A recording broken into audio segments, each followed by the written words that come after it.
France Maghreb 2. Bonjour à tous, ravi de vous retrouver. Et oui, ça y est, le week-end étant terminé, c'est reparti pour une nouvelle semaine. Qui plus est, pour ceux qui ont la chance d'être en vacances, eh bien écoutez, bonnes vacances. C'est parti pour votre LGF, l'émission qui vous ressemble, mais aussi qui vous rassemble avec un retour aujourd'hui, celui de Maïssa Leroy. Comment va-t-elle? Oui, bonjour, ça va très bien et toi? Ça fait longtemps, Maïssa. Eh oui, ça fait très longtemps. Bon, en tout cas, je suis ravi de te revoir. Et moi pareil.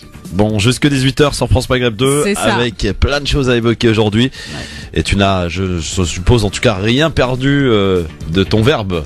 Non. De tes avis tranchés, tranchants. Non, tranchant, oui, toujours. Alors justement, de ton avis tranché, quel en sera le sujet? Il va porter sur un tweet d'une certaine dame qui s'est permise une phrase qui est juste inadmissible aujourd'hui.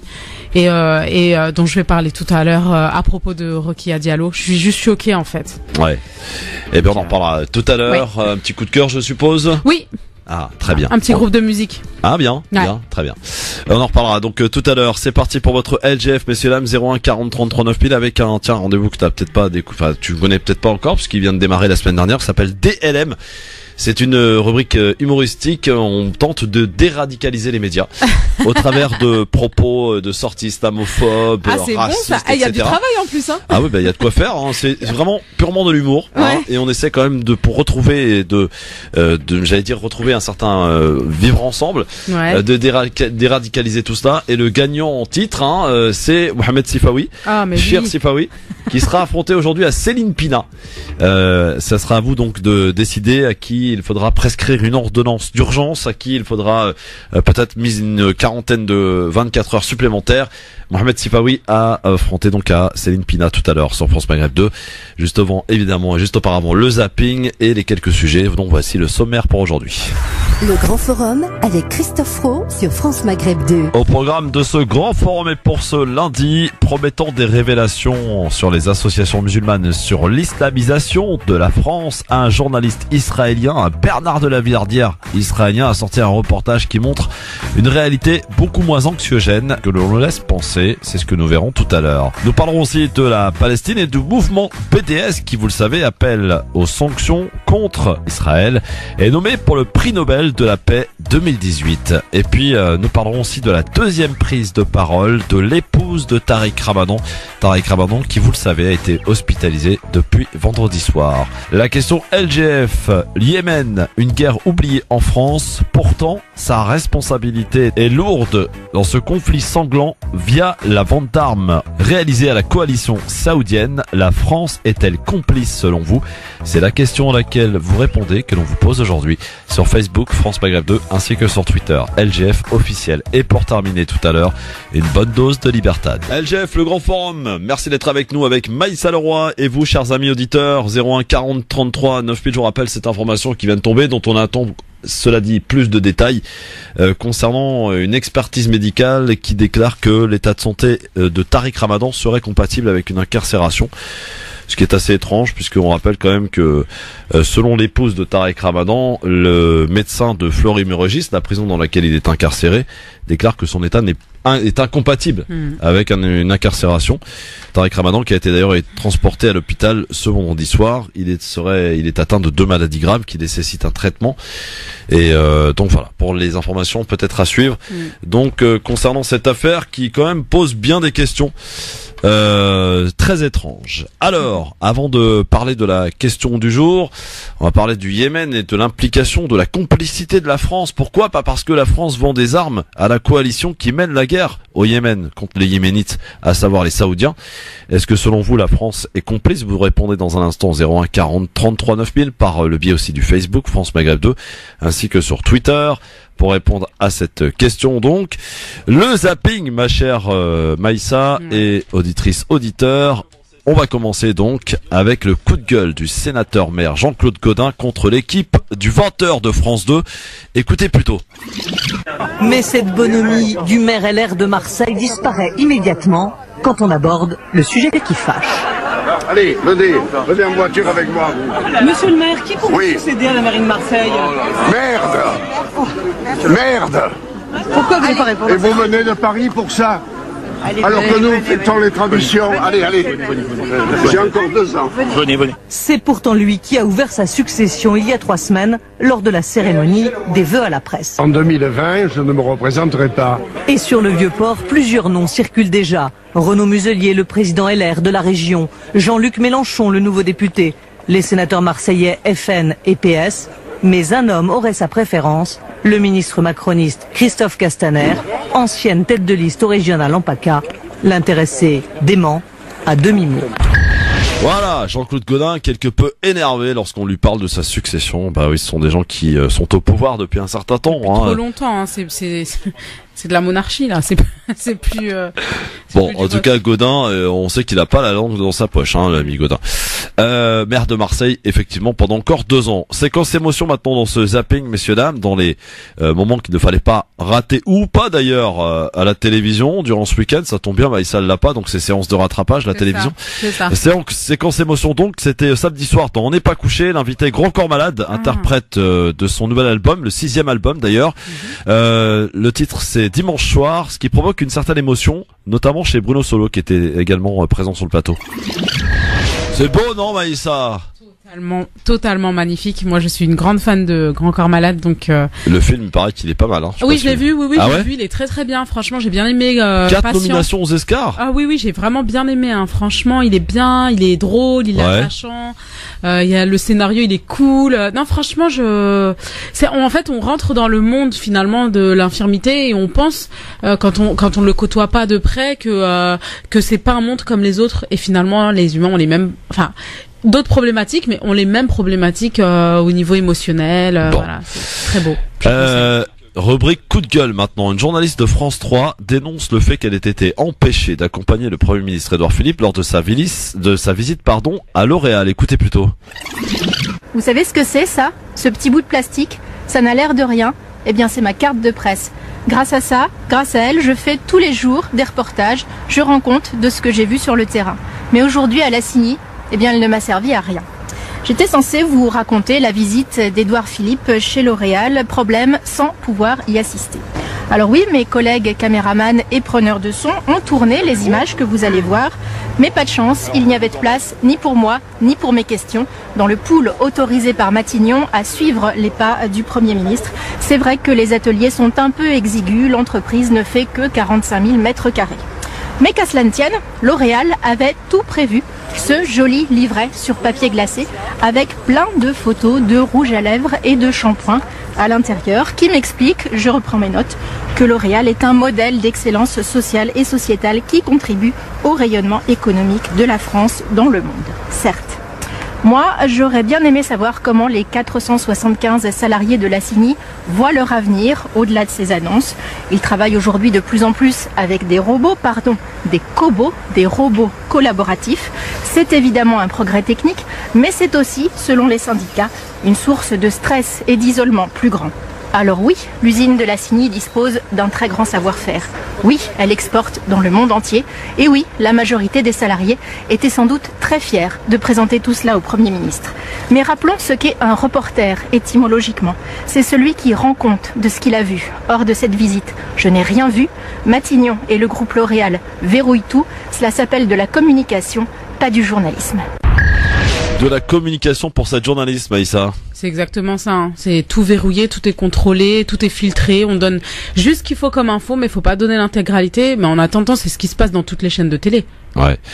Puis tiens, pour finir, une petite info humoristique. Il était l'invité hier soir du magazine de France 2, Jamel Debbouze, qui s'est fait moucher par Thomas Soto. C'est le remplaçant en fait de Laurent Delahousse. Et écoutez cet échange quelque peu marrant. On voit que Thomas Soto, il a de la répartie. Hein. Dites-moi, pourquoi c'est pas Delahousse? Parce qu'il n'est pas là aujourd'hui, il est en vacances. C'est votre remplaçant, vous remplacez Delahousse? C'est l'inverse, vous êtes dyslexique, c'est lui, c'est moi qui le remplace. Le titulaire, c'est lui. Le titulaire, c'est lui. Voilà. Pourquoi moi j'ai le droit au remplaçant? Parce que quand vous serez un grand comique, peut-être que vous aurez le droit au titulaire. Vous êtes dans la répartie, ce il y a journaliste. encore des efforts à faire. Bon. Voilà, ça c'est fait, c'est dit, hop, on n'en parle plus. Ah, il a osé quand même. Ah, il a osé. Oh, c'est marrant, je pense. À mon avis, il le fait parce qu'ils sont à l'aise avec lui, hein. Ouais, voilà. taquin, N'allons pas, voilà. Bien sûr, bien sûr. Voilà, c'était le zapping, les moments forts qu'il ne fallait pas rater ce week-end, ou pas d'ailleurs. Ou, voilà. C'est Je regrette toujours pas d'avoir télé, ça m'a pas convaincu. J'essaye pourtant à chaque fois que tu viens, hein, mais bon, non, on n'y arrive pas. Non. On n'y arrive pas. Mohamed est avec nous au 01 40 33 9000. Bonsoir Mohamed. Bonjour Maïssa, Bonjour. Bonjour Mohamed, vous nous appelez toujours de Lyon? Toujours. Un Lyonnais. Bon, qu'est-ce qui se passe Mohamed? En fait, j'ai appelé déjà pour la petite, comment ça s'appelle, pour le mini-clash entre Jamel, j'ai regardé hier. Ouais. Ça m'a bien fait marrer. Ça fait du bien de vanner un petit peu Jamel Debbouze. J'ai l'impression que tout le monde, franchement, c'est que des compliments pratiquement tous les jours. Moi, j'aime bien quand, il y a quelqu'un qui lui résiste un peu de temps en temps. Le contre-pied, quoi. Voilà, tout à fait. Et j'appelle en même temps pour vous poser une question. Alors, moi, j'ai suivi l'affaire de Tariq Ramadan et surtout Caroline Fourest, pardon. Et est-ce que vous pensez sincèrement, vous, toi, Christophe et Maïssa, que Tariq Ramadan, on ne sait pas ce qu'il advient pour lui. Il y a beaucoup de choses, qui laissent des trucs douteux. Et Caroline Fourest, elle a vraiment eu sa peau, si tant est qu'il est innocent. Franchement, elle est très très forte. Est-ce que vous pensez sincèrement qu'un jour, il va sortir librement de tout ça? Et peu importe son état de santé, parce que là j'ai appris que tu disais qu'il va être encore maintenu. Je vous invite à aller voir, Mohamed, je vous invite à aller voir, c'est assez impressionnant, c'est Maître Hassan Boukhalifa qui nous a alerté de cela il y a quelques minutes. Le dernier message de l'avocat de Caroline Fourest, Patrick Glusman, je crois il s'appelle. Il lui dit frère Tariq, avec une formule en anglais, on arrive. C'est l'avocat de Caroline Fourest qui a posté ça il y a effectivement 24 heures précisément sur les réseaux sociaux. Allez voir, vérifiez. Patrick Glusman. Il s'en sortait au niveau santé parce que ça, on n'a pas de main mise dessus, mais son nom, il a été sali, en fait. Oui, de toute façon, ça c'est clair. Il est condamné. Je pense qu'on veut vraiment le détruire, Maïssa. Mais je suis d'accord, Je suis d'accord à tous les niveaux. De toute façon, le plan, en fait, il avait trop d'ennemis, et le problème, sincèrement, c'est que la communauté en face, elle est pas assez forte pour franchement, s'il disparaît, la communauté musulmane de France, en tout cas, au niveau de la communication, personne, je dis bien personne, pour moi en tout cas, qui va le remplacer, parce que c'était du béton. Tout le monde avait peur de lui. D'un point de vue historique, il avait une culture générale, mais de malade mental. Et franchement, je suis triste. Je suis vraiment triste. Est-ce que vous me permettez d'apporter quelques nuances, cher Mohamed Maïssa? Vas-y, parce que là, je sens que vous êtes dans l'émotion et dans la passion. On va essayer de dépassionner un petit peu tout ça. Oublions que ça soit Tariq Ramadan. Alors, si on reprend les faits, uniquement les faits, et ils sont parfois têtus, comme on dit.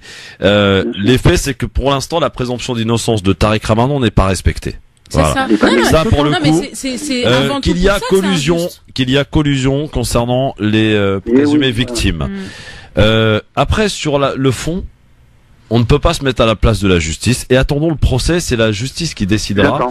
Je peux te dire, Christophe, tout simplement. Mais moi personnellement, la justice, je n'y crois absolument plus parce que le principe de justice. Tariq Ramadan y croit puisqu'il s'est rendu de son plein gré. Non mais il s'est rendu de son plein gré. Parce qu'il a voulu montrer. Moi je pense que c'était stratégique et c'est un coup d'échec. Il a voulu montrer patte blanche en se disant voilà, moi je n'ai rien à me reprocher. Demain toi Christophe t'as rien à te reprocher, t'y vas puisque t'as rien à te reprocher. Bien sûr, tu sais pas que. Il était même prêt à remettre son passeport lorsqu'il a demandé sa demande de libération la semaine dernière. Voilà, mais le problème c'est qu'aujourd'hui la justice est tout sauf juste. En France, la justice n'est pas juste et elle porte plus. En fait, dans cette affaire, c'est une affaire politique. C'est une affaire politique, c'est une affaire religieuse, c'est une affaire géopolitique, c'est une affaire. Elle est lourde de sens, mais même elle est lourde de sens en fait. C'est pas que le fait qu'on accuse quelqu'un de viol et les victimes, etc. C'est pas ça. C'est vraiment il y a quelque chose derrière. Il y a un message qu'on envoie à la diaspora, qu'on envoie à plein de monde. Il y a un message vraiment violent qui veut dire vous avisez pas à aller à contrario avec nos opinions, ne vous avisez pas à vous défendre par votre intellect parce que vous finirez comme ça. C'est ça le message qu'on envoie. C'est ça. Tu m'as volé le truc, Maïssa. Ah bon? Franchement, c'est ça. Et je pense qu'ils veulent faire une purge. Je sais pas, Christophe, si tu as écouté ce matin, je sais plus, c'était Bourdin ou pas, un collègue de Deschamps qui parlait justement de pseudo-maghrébin de l'équipe de France, en l'occurrence de Karim Benzema, que Deschamps disait qu'il voulait plus jamais ni de Karim ni de Nasri, ni de, enfin, tout le reste, quoi. Oui. Et je pense qu'il y aura une purge totale des Maghrébins dans l'équipe de France. Comme je l'ai dit l'autre fois, je l'avais dit à vos collègues dans l'autre radio, et je pense qu'on n'en a pas fini. Franchement, on n'en a pas fini. Et moi, je suis inquiet. Moi, je suis pas paranoïaque. Je suis pas victime. Mais il y a de quoi se poser. Enfin, mais après, c'est à nous de nous armer aussi, de faire une force de ces injustices-là. Moi, je pense qu'il faut arrêter. Enfin, après, c'est mon avis, mais je pense qu'il faut arrêter d'être gentil. En fait, il faut arrêter d'être en mode oui. Donc, il faut tu vois, un petit peu comme le massage de Ménel où elle dit voilà, moi, je prône l'amour. J'aime les choses. Non. Eux, ils nous aiment pas. Faut arrêter maintenant d'être toujours dans le sens du poil à dire voilà, moi, je suis gentil, je suis quelqu'un de bienveillant, je suis quelqu'un de bon. Non, moi, t'es pas gentil avec moi, je te mets. C'est réglé en fait. Il y a pas et c'est trop en fait, et nous on est toujours gentils. Ils nous le disent clairement que voilà, il y a un État, il y a quelque chose qui se dresse contre eux, cette communauté-là, mais qu'ils le disent, qu'ils arrêtent de. Mais ils vont jamais le dire, sinon comment tu veux que. Oui. Permettez-moi d'apporter une nouvelle nuance, cher Mohamed, cher Maïssa, parce que en lisant la presse et par rapport à l'affaire dont vous faisait référence, l'affaire Tarek Ramadan. On s'aperçoit, je vais faire extrêmement attention à ce que je dis parce que j'ai pas envie d'avoir un procès en diffamation, mais on s'aperçoit qu'il y a des noms qui apparaissent mettant en relation et en lien les deux présumés violés donc dans l'affaire Tarek Ramadan de la part d'une animatrice d'une radio communautaire. J'en en dirai pas plus. Donc, comme à chaque fois, pardon Mohamed, comme à chaque fois, les ennemis sont souvent les amis. Ah mais et ça vient souvent de l'intérieur. Mais qu'est-ce qui fait que ça se passe comme ça? Mais qu'est-ce qui fait que ça se passe comme ça? Mais c'est clairement parce que au sein même quand je parle de communauté, je ne parle pas de communauté religieuse, mais je parle de tout ce qui est étranger finalement à tout ce qu'on veut plus voir ici. Mais il n'y a pas de solidarité réelle. Non, bah d'ailleurs, tu les vois tous là, ils sont en train de faire leur message de soutien à Tarek Ramadan là. XPTDR, je suis mort de rire. Ils étaient où là, il y a 3 semaines? Mais quoi? Ils étaient en train de le défoncer, juste derrière, disant non, finalement, on est machin, finalement. Oh non, mais moi, j'en peux plus, de toute façon, ça va être mon avis tranché. J'en ai marre. Oui, Mohamed. Ouais, juste pour terminer, aussi, dans ton sens, Christophe, moi, je voudrais juste dire merci à tous ces, je sais pas si j'ai le droit de le dire, mais à tous ces gens qui sont prêts à tuer leur propre mère pour s'asseoir autour de la table, tels que les grandes gueules, tels que les Diaguiros, il y en a plein. Franchement, ces gens-là, ils me dégoûtent 10 fois plus que Jean-Marie Le Pen et toute sa clique. Mais complètement. Ils me dégoûtent, tu ne veux pas savoir comment ils me dégoûtent. Zora Habitant, regardez ce qu'elle dit. Mais comment ces gens-là, ils peuvent se regarder le soir dans la glace, sincèrement? Ils sont prêts à tuer leur propre mère. Parce qu'ils sont convaincus. Pour pouvoir s'asseoir autour de la table de leur propre ennemi. Je me rends compte, c'est pire que le syndrome de Stockholm, c'est-à-dire c'est fait. Je sais pas, j'arrive pas à comprendre là. Bon, merci Mohamed en tout cas. Merci de ton appel. Merci, à très bientôt, 01 40 33 9000. On en reparlera tout à l'heure puisque je rappelle, on écoutera la deuxième prise de parole de l'épouse de Tarek Ramadan. Fait rare parce qu'elle ne s'est jamais montrée d'abord. Elle s'est jamais exprimée. Et là, elle le fait, j'allais dire. En vérité, dans toute cette histoire, c'est la première victime.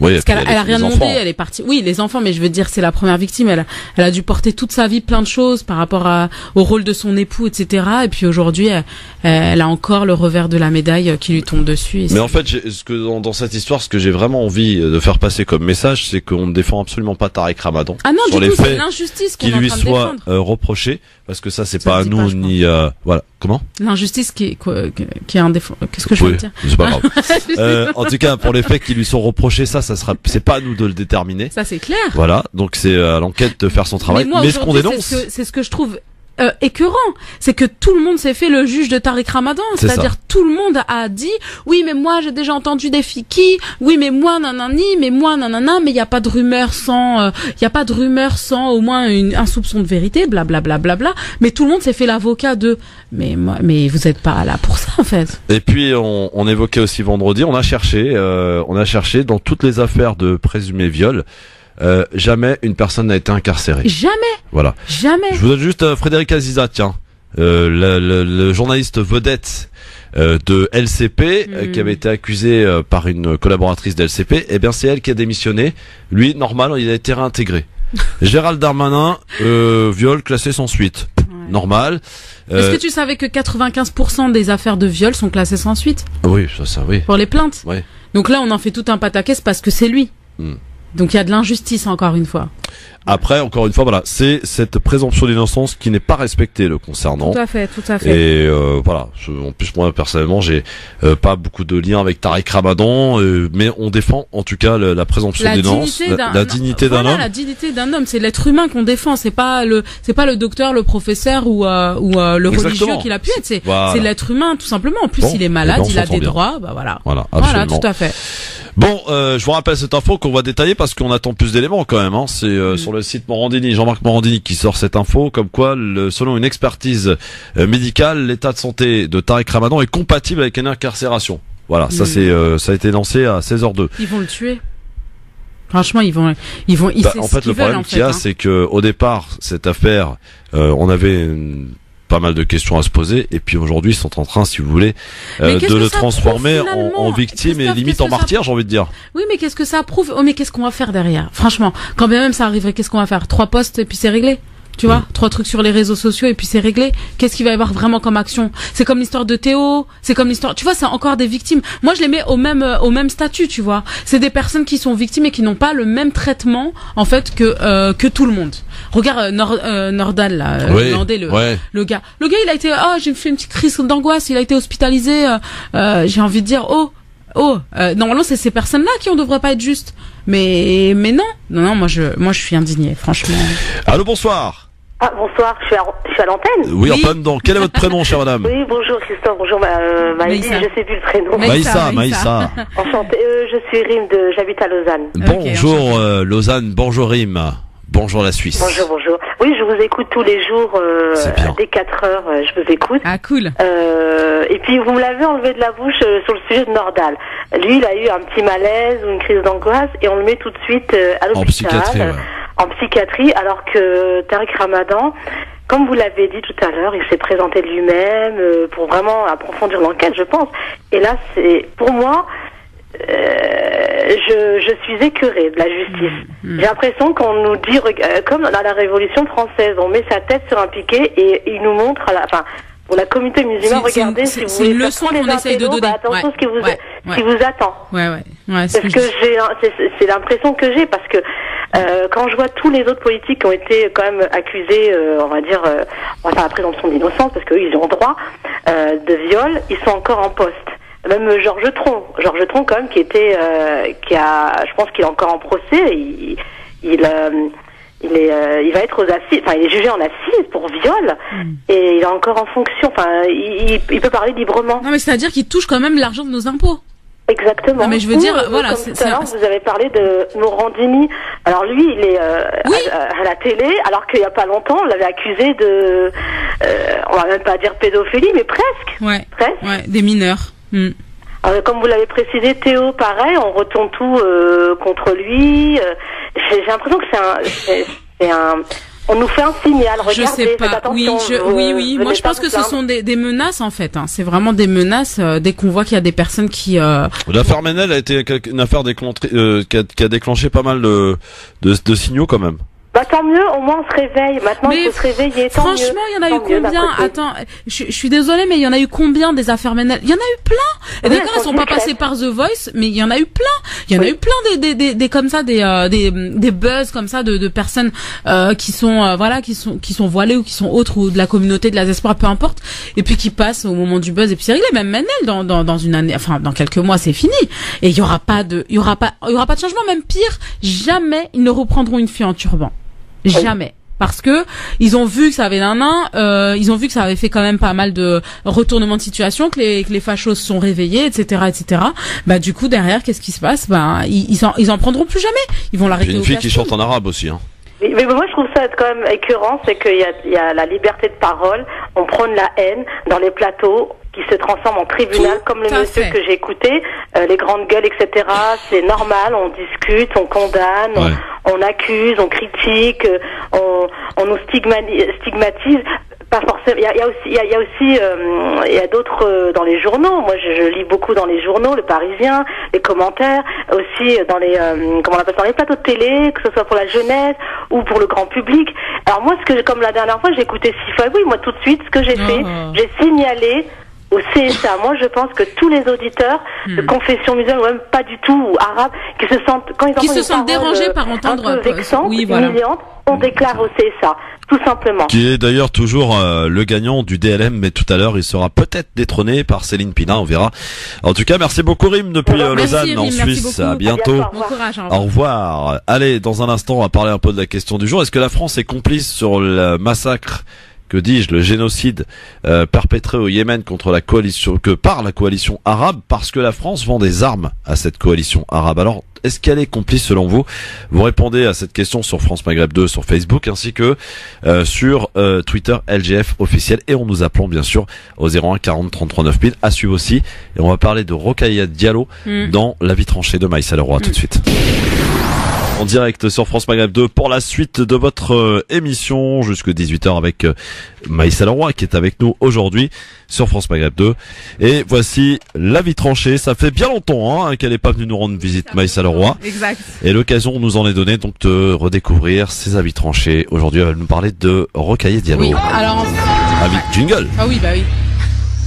5, 4, 3, 2, 1, 0.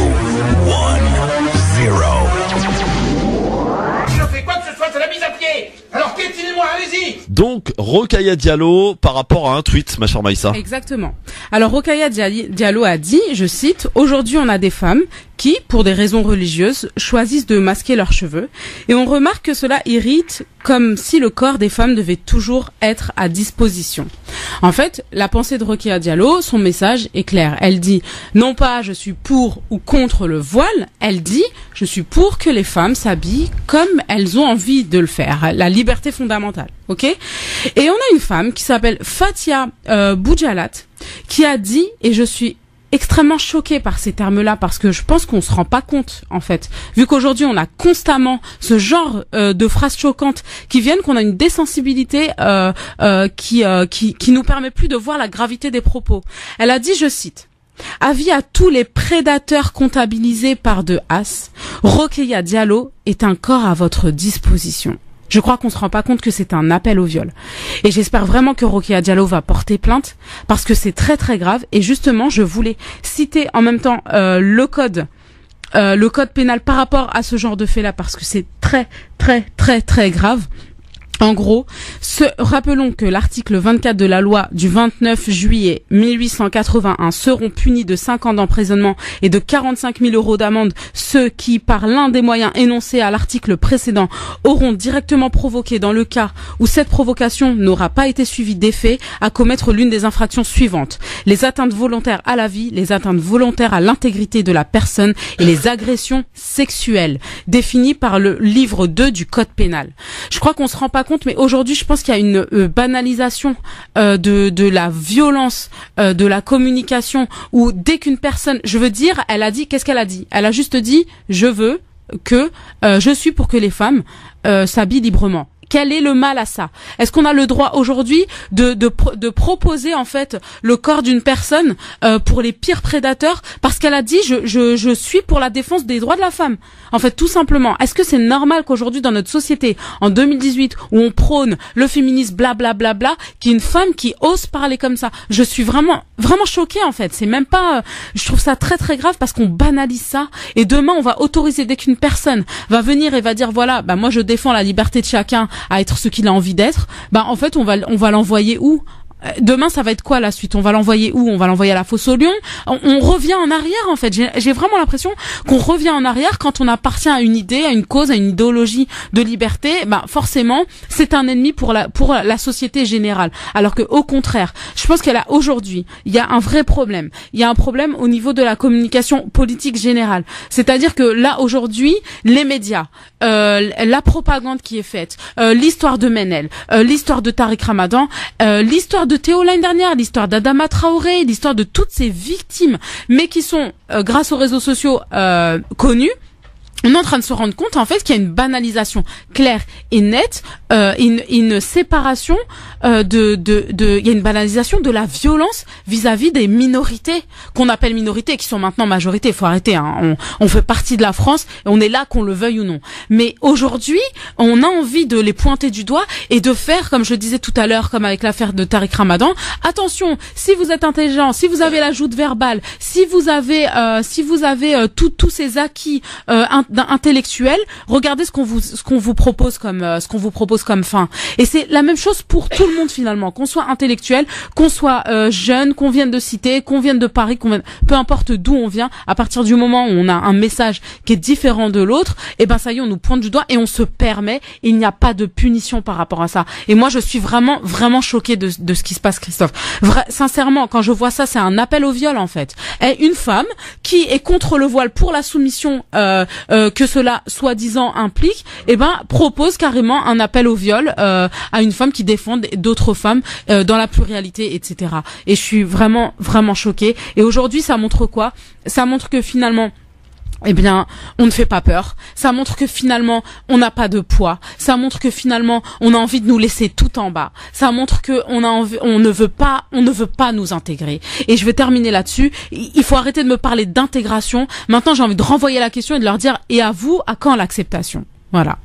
Merci Maïssa pour cet avis tranché que vous pouvez partager sur Christophe Le Grand Forum. Voilà, allez-y, faites-vous plaisir parce que voilà, il y a de l'indignation, il y a de la colère. Ah oui, j'en ai marre. Voilà, elle en a marre, elle l'a fait savoir aujourd'hui. C'est ça. Bon, bah, n'hésite pas à revenir quand même plus souvent, comme ça on profitera promis. un peu plus de tes colères. Oui, promis. Bon. C'est pas moi qui suis en colère. C'est compris, la société qui me met en colère. Franchement, j'ai 3 filles quand même, hein. Donc 3 charmantes filles. Ouais, qui sont géniales. Mais voilà, hein, quand je vois ce qui se passe. Tu es inquiète en tant que maman? Je suis inquiète, mais je leur donne les armes du coup. Hein. Je leur donne ce qu'il faut. Hein. Font du karaté. Je vais les mettre à la boxe. Il faut qu'elles comprennent que les câlins c'est gentil, mais franchement à un moment donné, il va falloir vraiment s'armer correctement. Et pourtant, elle est douce, ça, Maïssa, faut pas croire. Oui, gentille à la base. Oui, à la base, oui. Mouloud est avec nous. Salut Mouloud. Ouais, salut Christophe, salut Maïssa, bravo pour l'avis tranché. Merci, c'est gentil. C'était super. Merci. Christophe, tu permets que je continue le débat de tout à l'heure, non? Bah vas-y, je t'en prie. Oui, pour Tariq Ramadan, moi je suis comme l'auditrice qui est intervenue précédemment.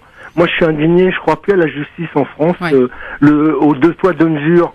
Je sais pas si t'as regardé ce matin Darmanin chez Bourdin. Oui, les yeux dans les yeux. Ouais. Hein, quand il lui a dit les yeux dans les yeux, il rappelait un peu Cahuzac.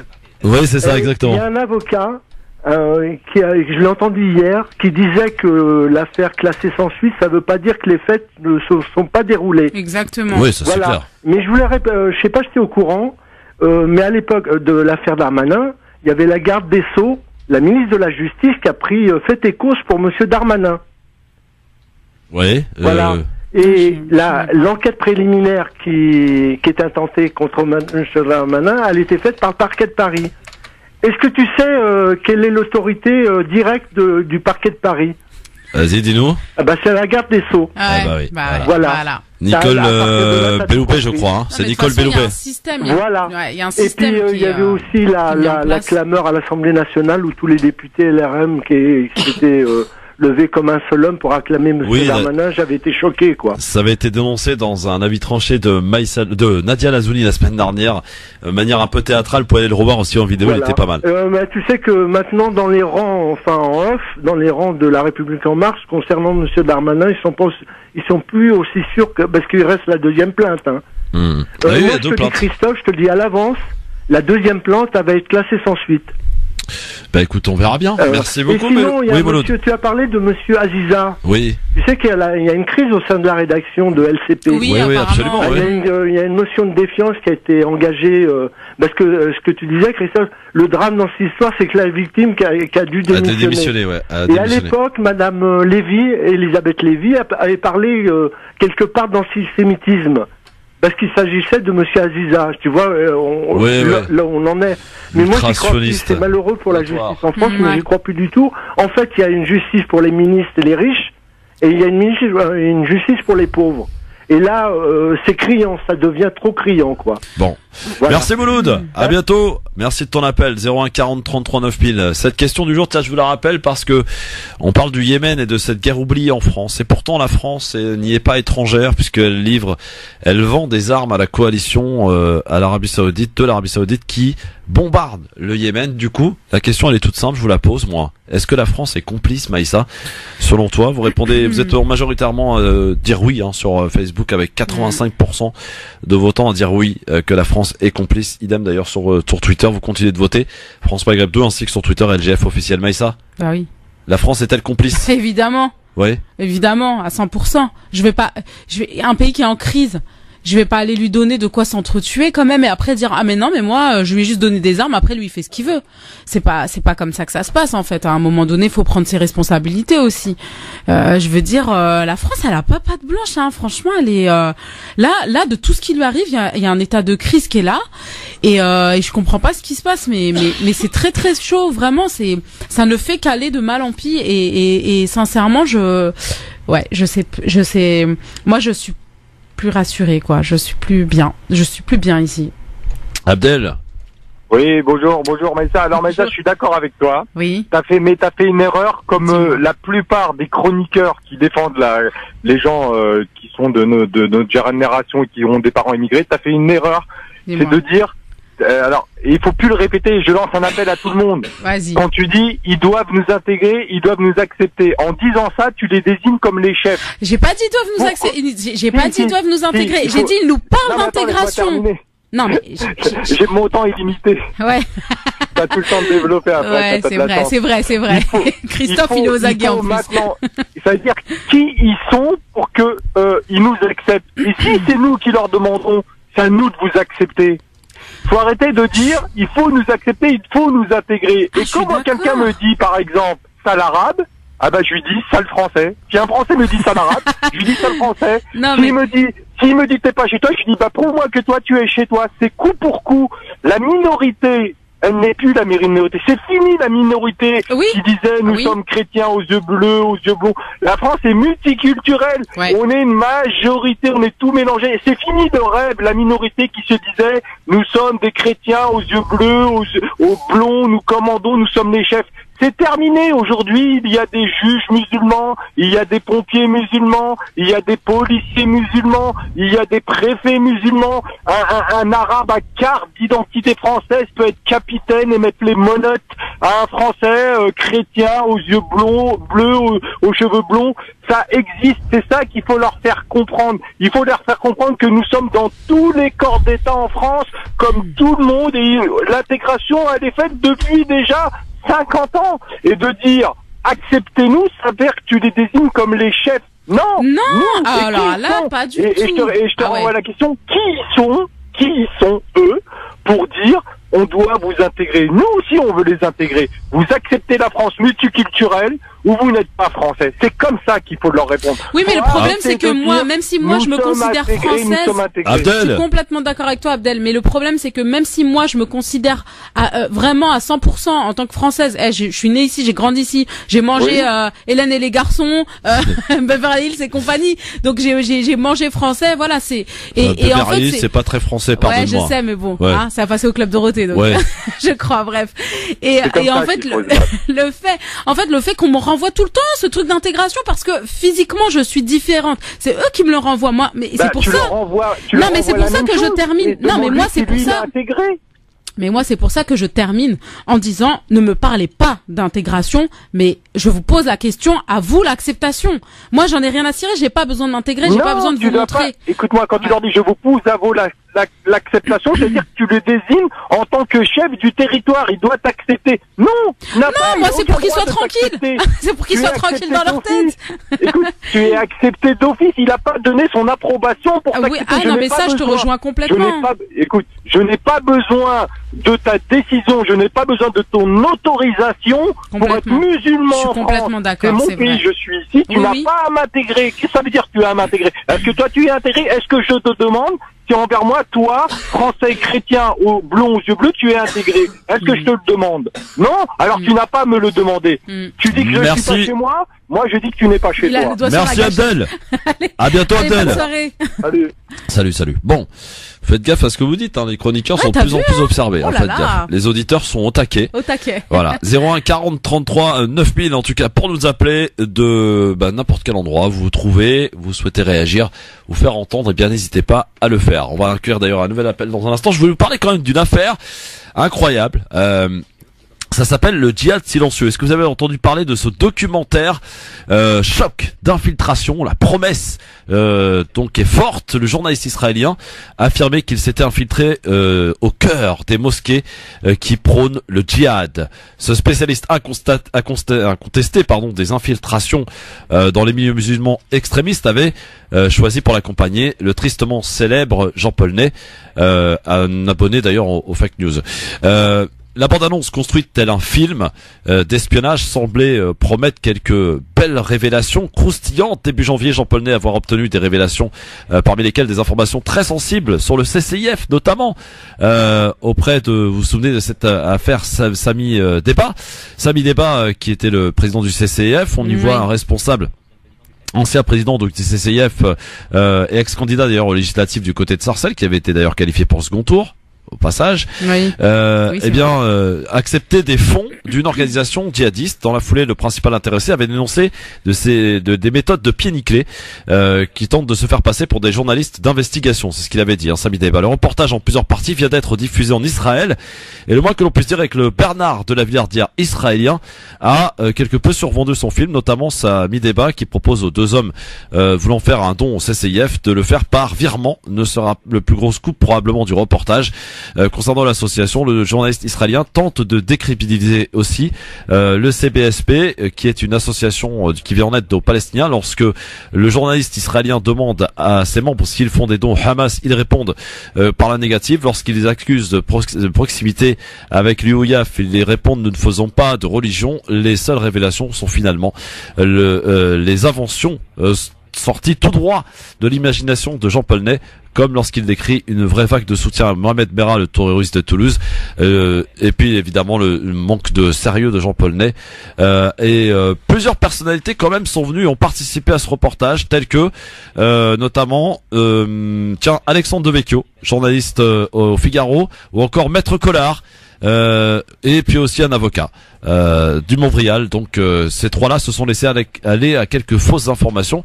Par exemple, le membre du FN explique par exemple, sans rire, on ne peut plus dire Joyeux Noël en France.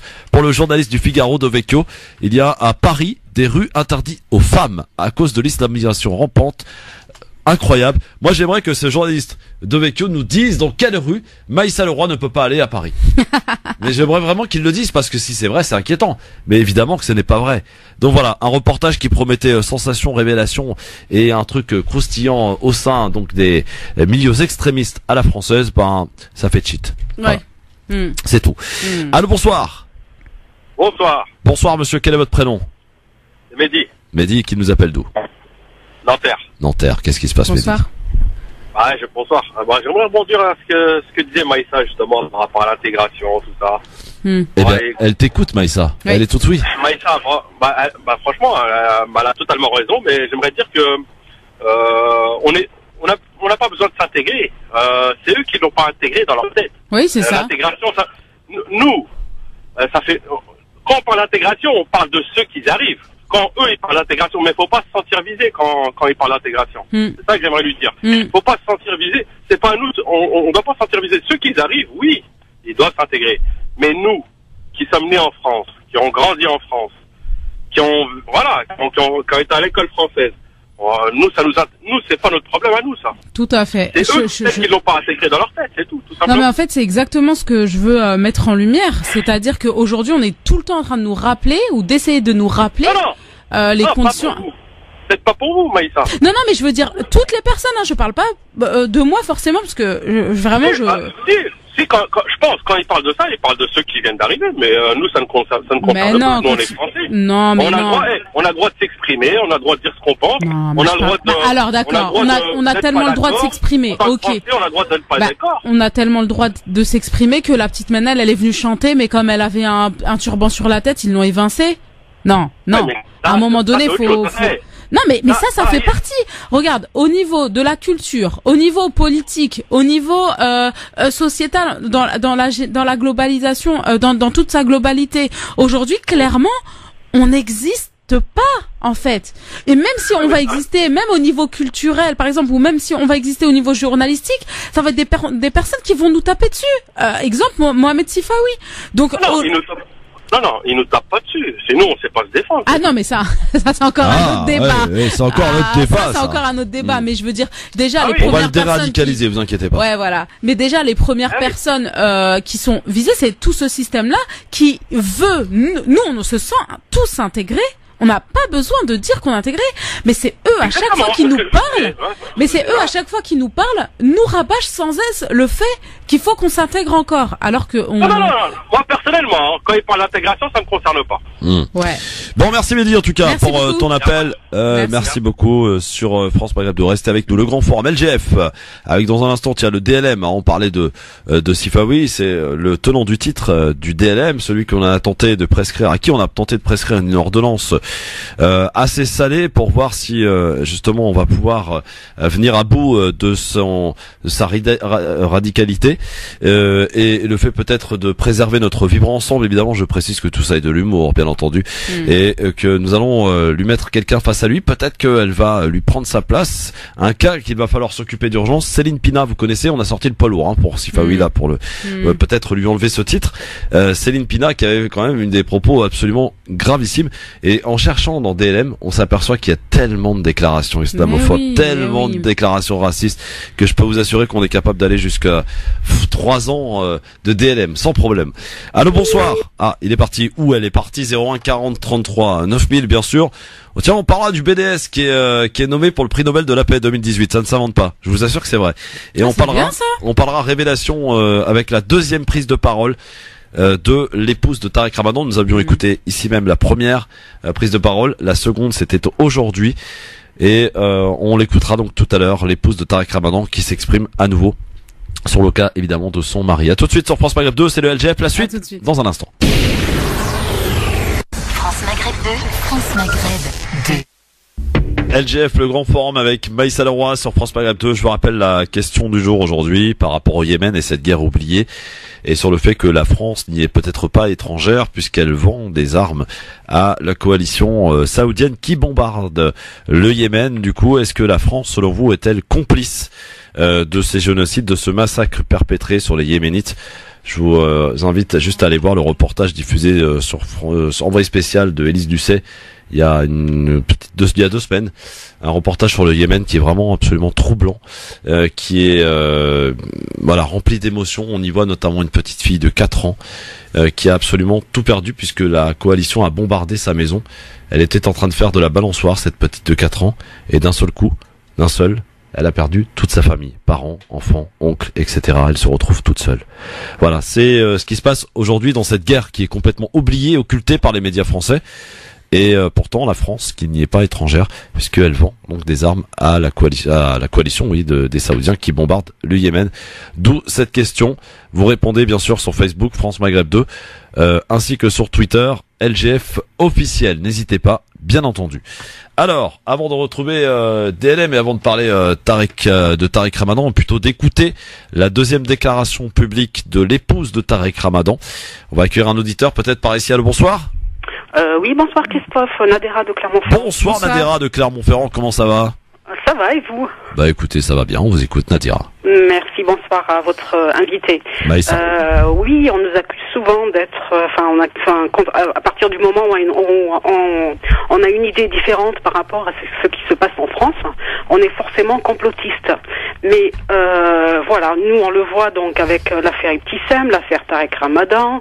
Là, vous venez de citer un reportage dans lequel un journaliste israélien aurait mis sous écoute les mosquées, mais Je veux dire, on n'a pas besoin d'aller dans une synagogue pour entendre les attaques contre l'islam. Il suffit juste d'écouter la radio juive. Oui, moi je valide complètement la thèse complotiste. Il y a combien de pédophiles et de violeurs à l'Assemblée nationale, en politique, dans le showbiz. Monsieur Morandini à Boral, puisqu'il a été accusé de pédophilie, et il vient de parler de Tarek Ramadan. Alors attendez, là j'ai du nouveau exactement. Non, je disais tout à l'heure que c'était une information qui était rapport ce que j'avais vu sur le site de Morandini. Là j'ai une dépêche AFP à 16h30 exactement qui dit expertise médicale ordonnée par la Cour de Paris donc déclare que l'état de santé de Tarek Ramadan est compatible avec une détention. Dépêche AFP. Oui. Voilà. Oui, quand on voit Monsieur Nordal, le criminel, le Landais, défendu bien sûr par Jakubowicz, l'avocat de la LICRA, manipulé par le CRIF, forcément il fait un malaise, il est hospitalisé. Et ce monsieur Tarek Ramadan qui souffre de maladies graves, eh bien on l'emprisonne sans preuve. Il a une présomption d'innocence, mais il est quand même en prison. Mais par contre, Monsieur Polanski, Monsieur Lang, tout ça, ça se balade tranquillement. Ils sont toujours en poste. On a beau les incriminer, mais ils sont toujours blancs comme neige. Bien écoutez, moi je partage peut-être pas les idées de Monsieur Tarek Ramadan. Dès que je les partage, je ne les partage pas. Je le soutiens dans cette épreuve. Voilà. Très bien, merci Nadera. Merci à vous. Je vous en prie, au revoir. Au revoir. 01 40 33 9000, vous continuez en tout cas de nous appeler bien sûr pour réagir. C'est vrai que ça vous fait beaucoup réagir évidemment, et on peut comprendre évidemment pourquoi. Parce qu'il y a pas mal d'interrogations et pas mal de questions qui restent alors sans réponse, et on peut parler d'un véritable acharnement. Mais c'est flagrant en fait, c'est même pas, ils se cachent même plus, ils font même plus les choses comme si de rien n'était. C'est flagrant, il y a des droits élémentaires à pratiquer sur toute personne, quelle qu'elle soit, qui qu'elle soit. Et aujourd'hui, on n'applique pas ces mêmes droits, on n'applique pas ces droits à toutes les personnes. C'est inadmissible en fait. Ouais. Encore une fois, il s'agit absolument pas d'être pro-Ramadan. Non, parce que ceux qui vont écouter la radio se disent ils défendent aveuglément Tarek Ramadan. Non, on défend l'injustice. Ouais. On défend l'injustice qui est pratiquée en fait. Je sais pas si ça se dit on défend l'injustice. On défend la justice. Et on est contre l'injustice. Voilà, c'est ça. Voilà. Donc effectivement. Non, c'est trop. Alors, on va passer au DLM dans un instant sur France Maghreb 2 au 01 40 33 9000 parce qu'on a décidé que pour préserver notre vivre ensemble, il était intéressant peut-être de s'engager et de faire des choses parce que il est bien beau de dénoncer, mais il faut peut-être agir. Et du coup, on va sortir nos prescriptions, nos ordonnances que l'on va donner, nos mises en quarantaine également, s'il le faut, pour tenter de soigner certaines personnes qui ont besoin de nous, qui ont besoin de vous, messieurs dames, parce que ils sont mal, ils ont mal dans leur peau, peut-être dans leur vie, je sais pas, ils ont des problèmes. Du coup, ils s'en prennent à des gens. D'où le déradicalisons les médias, le DLM sur France Maghreb 2. Si on prend 100 millions d'Africains d'un remplacement de population. Bon, bah voilà, parce que les mots bamboula, d'accord, ça maintenant, moi, très franchement, je vois un barbu en djellaba. La réimmigration, c'est le départ des immigrés. Réellement le déradicaliser, est-ce que c'est possible? Donner une bonne dose de cheval. Mais je me sens très bien. Si la connerie se mesurait, il servirait de maître étalon. Voilà, excellent jingle, hein, excellent jingle. J'avoue. Voilà, je l'avoue. Faire à mon mari ça. Ah oui? Oui, les phrases anciennes là de Gabin, c'est ça? Oui, absolument. Ouais, voilà. Alors, celui que l'on a tenté de soigner depuis la semaine dernière, depuis jeudi dernier, il a été élu vainqueur grâce à vous. Le cas qu'il fallait absolument s'occuper, c'est Mohamed Sifawi, Shir Sifawi, pour cette déclaration. Écoutez plutôt. Le voile est un problème. Je suis désolé qu'on soit victime du terrorisme ou pas, le voile est un problème. Et pourquoi? C'est un outil politique? Le voile est un symbole de l'infériorisation de la femme. Le voile est quelque chose qui, au-delà des personnes qui le portent, qui peuvent être par ailleurs très sympathiques, qui le portent consciemment ou pas. Ah, ou pas? Ou pas, consciemment ou pas. De vous mettre dans leur tête, non? Il y a des femmes qui le portent par mimétisme. Et d'autres par liberté? Il y a des femmes qui... Oui, mais combien même?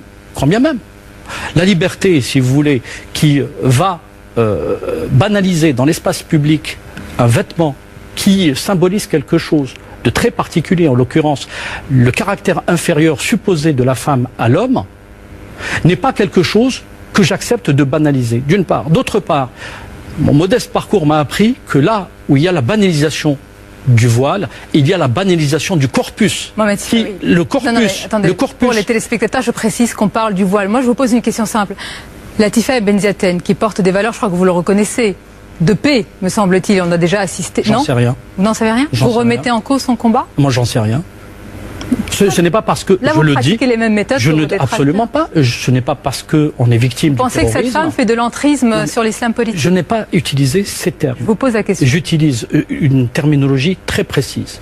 Le voile qu'elle porte est incompatible avec les valeurs qu'elle dit défendre. D'une part, ce n'est pas le voile qu'elle porte est porté par l'idéologie qui a tué son propre fils. Deux, l'idéologie en l'occurrence celle des frères musulmans et celle du wahhabisme saoudien qui ont banalisé ou qui ont imposé que la femme soit à ce point inférieure, y compris par le vêtement à l'homme, et la même idéologie et le même corpus vous avez qui a fait regretté tuer son une fils. partie. Ok. Police. Ok. Voilà, Mohamed Sifawi, vous l'avez compris, a besoin d'une belle ordonnance. Alors on va voir si cette ordonnance prescrise il y a maintenant quelques jours, depuis mercredi dernier en fait il a ce titre. Eh bien on va lui mettre face à face aujourd'hui une déclaration, on a ressorti là du lourd là. Céline Pina avec cette déclaration, écoutez c'est court. Il est insupportable d'entendre aujourd'hui, il y a autant de définitions de voile qu'il y a de femmes qui le portent. Très bien, moi j'ai porté un brassard nazi, j'ai expliqué non, non, pas du tout. En fait c'est une croix qui signifie la destruction, mais moi je le fais dans un cadre tout à fait particulier. C'est pas vrai, tout le monde va comprendre 5 sur 5 le message reçu. Ça, c'est dit, c'est fait, Céline Pina. Face à Sifawi, c'est vous qui décidez à qui il va falloir prescrire une ordonnance de 24 heures, une mise en quarantaine, un cas d'urgence. Ça passe à la télé, à la radio, à la télé. Voilà, alors, Maïssa, oui. Est-ce que on traite Sifawi, on continue de traiter Sifawi, ou est-ce qu'on s'intéresse à Céline Pina? Mais je pense que, en fait, si on continue comme ça à se focaliser sur le problème de Sifawi, je pense qu'il va toujours détrôner tout le monde.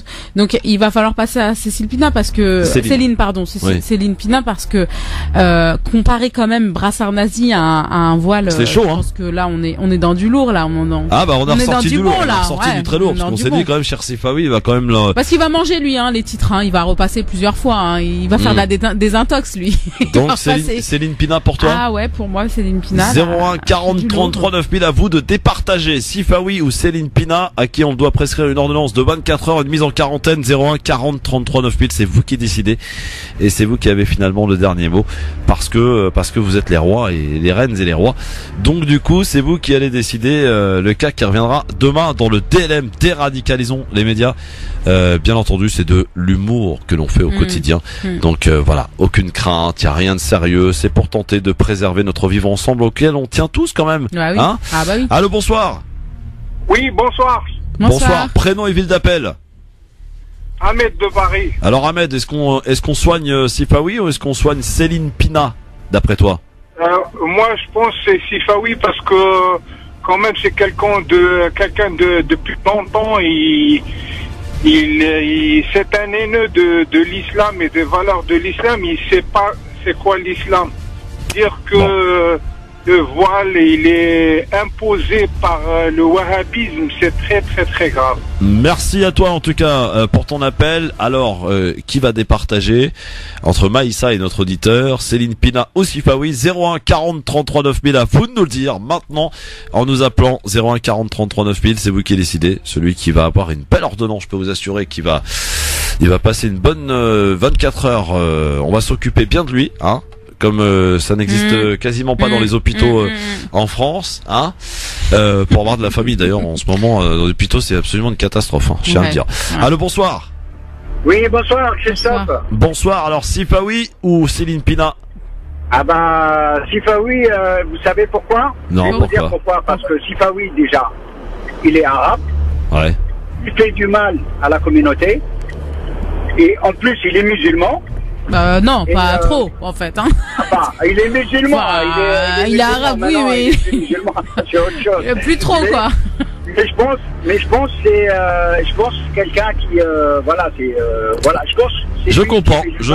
Du mal. Oui, Voilà. qui peut faire plus du mal parce que ça vient justement de l'intérieur. Merci beaucoup en tout cas. Exactement. Et c'est pour ça que je vous ai, Christophe, c'est les gens de notre communauté qui nous font encore plus évidemment. mal que les autres. Évidemment. Merci beaucoup. Du coup, celui à qui, dites donc, je pense que si avec ça il s'en sort pas, je sais pas ce qu'il va falloir faire, mesdames, messieurs. Ouais. Celui à qui on va prescrire une ordonnance supplémentaire de 24 heures, s'appelle donc Mohamed Sifawi. Eh bien, on s'occupe de lui et on le remettra en compétition demain. Face à qui? Eh bien, vous le saurez en nous écoutant demain, bien sûr, sur France Maghreb 2. Eh bien, applaudissements quand même. Voilà, bravo. Bravo. Déradicalisons les médias, ça revient demain évidemment sur France Maghreb 2. Soyez évidemment au rendez-vous, bien entendu. Alors je vous en parlais tout à l'heure, ma chère Maïssa, auditrice, auditeur, le BDS, qui est le boycott des investissements sanctions, qui agit contre la politique israélienne à l'égard des Palestiniens, a été officiellement nommé début février pour le prix Nobel de la paix 2018. Dans sa déclaration officielle reproduite sur le site de BDS, le député norvégien, un député norvégien, à l'origine de la nomination, considère celle-ci comme un signe puissant qui démontre à la communauté internationale qu'elle est engagée envers le soutien d'une paix juste au Moyen-Orient. Depuis sa création en 2005, ce mouvement pacifique international, selon les mots d'ailleurs de l'élu norvégien, leader du parti extrême gauche au Norvège, je me risquerai pas à prononcer son nom de peur de l'écorcher, cherche à combattre les multiples violations des droits des Palestiniens commises par l'État d'Israélien, commises au travers de différentes actions, et notamment une action qu'il souhaite mettre en valeur, celle du boycott et de sanctions politiques, économiques ou encore culturelles de la puissance occupante, à l'image des actions entreprises donc contre l'Afrique du Sud, contre l'apartheid. Une organisation américaine, eh bien, a lancé également un appel à la communauté internationale pour soutenir la candidature de BDS pour ce comité. Un Nobel que nous sommes d'ailleurs très nombreux à travers le monde à être d'accord avec cette nomination. Donc nous pouvons prouver que le mouvement BDS soit reconnu pour son travail courageux et vital dans la défense des droits de l'homme. Est-ce que ça te paraît peut-être envisageable que le BDS obtienne le prix Nobel de la paix 2018? Moi j'y crois pas une seconde. Voilà. Bon. Soyons clairs, nets et précis. On sait bien que maintenant les prix Nobel, c'est pas du tout d'être une référence quand on voit que la présidente de Birmanie a été prix Nobel alors qu'elle connaissait le sort des Rohingyas. Donc c'est plus du tout une référence de paix, d'accord. Mais après je me dis que tu veux parler d'Aung San Suu Kyi? Ouais, c'est ça. J'arrive jamais à prononcer son nom. Même mon corps il veut pas le prononcer. Ah oui. Et mais tout ça pour dire que en fait finalement je pense que c'est cool en fait pour eux de se dire qu'ils sont probablement passible d'être des prix Nobel. Je pense que c'est bien quoi, c'est des efforts qui sont pas en vain, c'est quand même ils ont eu un point hein. Qu'on le veuille ou non, ils ont eu un point hein. Bah déjà ils se sont fait interdire de plein de trucs. Ouais. Donc à partir du moment j'ai l'impression où t'es boycotté toi-même, c'est quelque part en tant qu'association, c'est quelque part tu fais quelque chose qui dérange un petit peu.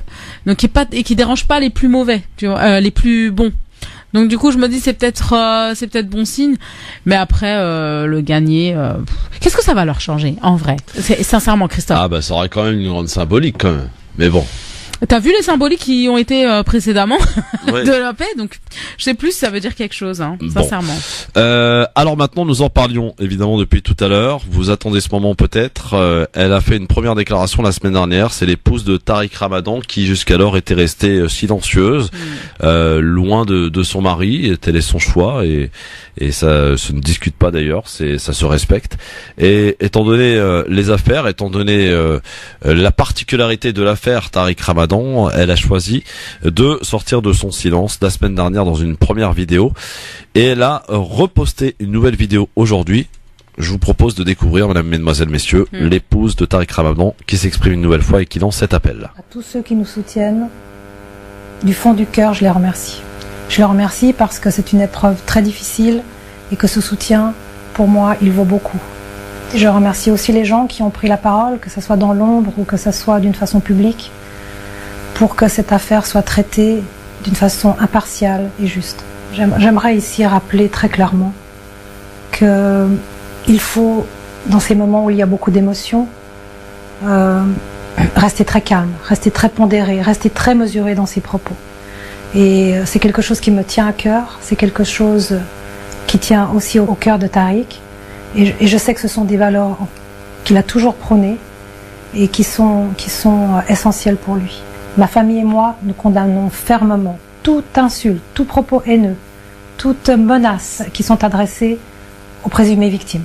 Cette attitude va à l'encontre de tout ce que nous recherchons dans cette affaire, à savoir plus de sérénité, plus d'apaisement pour le bon déroulement de la procédure judiciaire.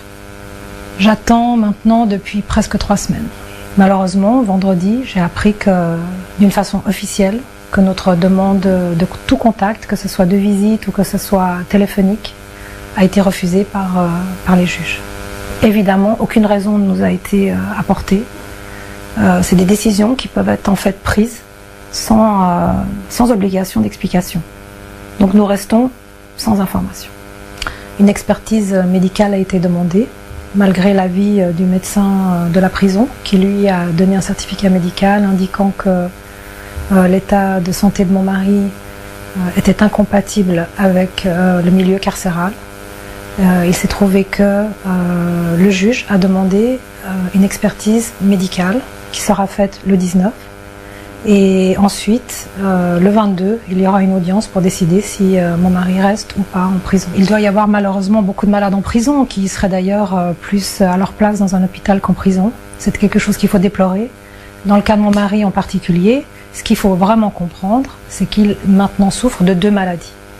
Donc cette complexité en fait médicale m'inquiète énormément parce que justement je ne vois pas comment elle peut être prise en compte, et c'est d'ailleurs ce que nous a certifié le médecin de la prison.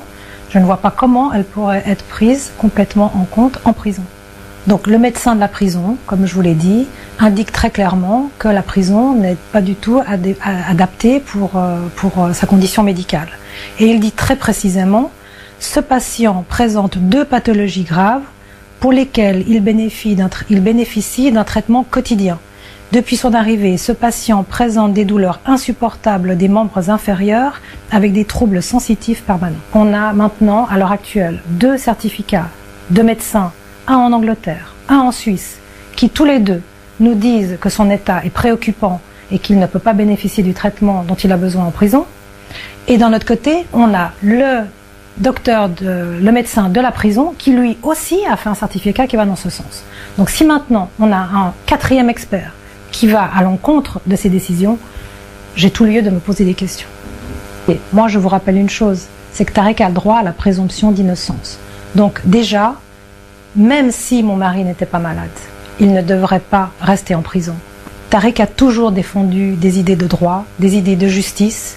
Il a toujours incité les citoyens à respecter l'état de droit, à respecter les lois du pays.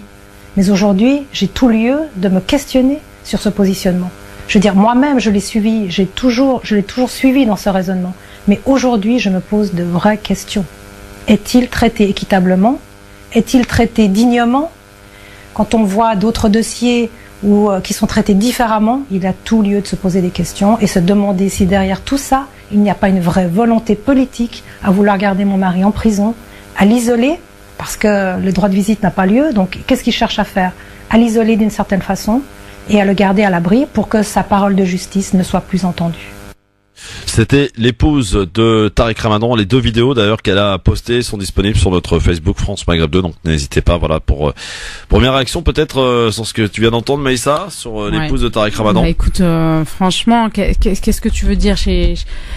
C'est douloureux en fait d'entendre ça parce que clairement je sais que je me répète, mais c'est encore une fois le fait qu'on ne respecte pas les lois, qu'on ne respecte pas les droits, que là clairement il y a un 2 poids 2 mesures malgré le fait que ça soit médiatisé, parce que mine de rien le fait que ça soit médiatisé, bah normalement c'est tellement flagrant que ça ne devrait pas être fait de manière aussi exubérante, d'accord? Parce que là clairement on est en train de montrer que Tariq Ramadan ce n'est pas un être humain comme les autres, et du coup on ne lui donne pas tous les droits auxquels il est censé avoir, qu'il est censé avoir. Et ça franchement, j'ai vraiment mal au cœur pour sa femme, quoi, parce que c'est douloureux. Voilà. En tout cas, vous pourrez réagir dans un instant dans le cadre de Libertad, bien sûr. Je vous rappelle également la question du jour à propos du Yémen et de cette guerre oubliée en France. Pourtant, sa responsabilité est lourde dans ce conflit sanglant via la vente d'armes réalisée à la coalition saoudienne. La France est-elle complice selon vous? C'est la question que l'on vous pose et à laquelle vous répondez donc sur Facebook France Maghreb 2 ainsi que sur Twitter LGF officiel. N'hésitez pas bien sûr à répondre à la question. Vous êtes très nombreux d'ailleurs à participer à ce sondage et pour l'instant évidemment sans nul doute une grosse majorité de oui, la France est selon vous complice. Vous continuez en tout cas de voter sur Facebook France Maghreb 2, Twitter LGF officiel. Allez, on va passer avant Libertad au coup de cœur de Maïssa Leroy qui est un coup de cœur musical. Maïssa, alors, vas-y, on t'écoute pour ton coup de cœur. Ah, ok, je balance, ok, attends. Ouais. fallait me dire ça parce que. Bah oui, non, mais attends, voilà. Alors, attends, j'y vais tout de suite. Le coup de cœur musical de Maïssa Leroy, c'est qui, c'est quoi? Alors, c'est un groupe de musique. De toute façon, je vais en parler avant de lancer la vidéo. C'est un groupe de musique que j'apprécie énormément parce que ce sont des jeunes dont la moyenne d'âge est de 25 ans et qui reprennent tous les classiques andalous, algérois, etc. Et en fait, ce sont des frères et sœurs qui, d'une passion commune, ont complémentarisé leur talent et ça donne vraiment quelque chose de topissime. Et le groupe s'appelle Antique Music. Alors Antique, tu sais, quand à Alger, tu dis à quelqu'un ouais comment ça va, il dit Antique. Alors ils ont joué sur le jeu de mots. Il y avait un groupe de rap qui s'appelait Antique à l'époque. Ah je sais pas. Ouais. Mais en tout cas, donc Antique et en même temps il y a le côté authentique. D'accord? Et il y a le côté antique. Tu vois, ils ont joué un peu sur les jeux de mots et je trouve que franchement pour des passionnés, ils se débrouillent très très très bien. Donc ils vont dans des hôpitaux pour les enfants, ils vont franchement ils font vraiment un truc sympa et je trouve ça cool en fait que le patrimoine soit à ce point-là préservé par des jeunes en fait, des passionnés. Franchement, ça me fait vraiment plaisir. Donc je vais mettre un extrait. J'espère qu'on va bien l'entendre. Ouais. Et voilà. France Maghreb 2, France Maghreb 2. Et on partagera d'ailleurs sur la page de Christophe Grand Forum le coup de cœur de Maïssa Leroy côté musique. Voilà, tout à l'heure bien sûr, vous pourrez redécouvrir ça si vous êtes amateur de musique algéroise. Ouais. Hein? Ouais. Oui, algéroise. Ouais. Merci d'être avec nous, c'est Libertad. Oui, on a quelques minutes, c'est maintenant l'heure de nous appeler 01 40 33 9000. Eh bien, l'actualité vous fait réagir ou autre chose d'ailleurs. Vous voulez passer un bonjour, une déclaration d'amour, je ne sais pas. Bref, ce que vous voulez, c'est Libertad. Profitez-en, faites-vous plaisir. Un numéro de téléphone pour arriver jusqu'à nous 01 40 33 9000. Allô, bonsoir, qui est là? Allô, bonsoir, c'est Albo de Metz. Oui, bonsoir, bienvenue à vous, on vous écoute.